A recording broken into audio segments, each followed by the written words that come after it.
In this video, we will show you how to reset Epson SureColor P600 using resetter or adjustment program. Okay, before you download this resetter, we suggest you to disable for a while all of your antivirus, including Windows Real-Time Protection and the Tamper Protection if you are using Windows 10 or Windows 11. After you disable your antivirus, you can download this resetter, the link on comments. After you download the file, you can just right-click and select Extract All. Please click Extract button here. After that, open the Resettle folder and run the adjustment programs.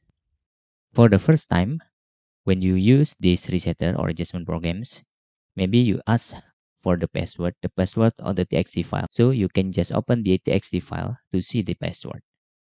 Back to resetter.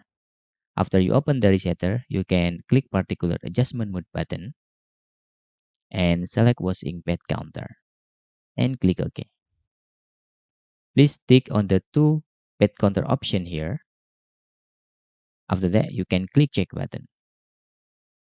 After you click check button, follow to click initialize button. After the resetter works or successfully, you can just click finish button. And you can turn off your printer. After that, you can turn back on your printer again. If you encounter error in here, you can try to repeat the resetting process and make sure your printer is on. Also, you can try to moving your USB printer into another USB port on your computer. And that's all tutorial how to reset Epson SureColor P600 using resetter adjustment programs. Hope this video helpful for you.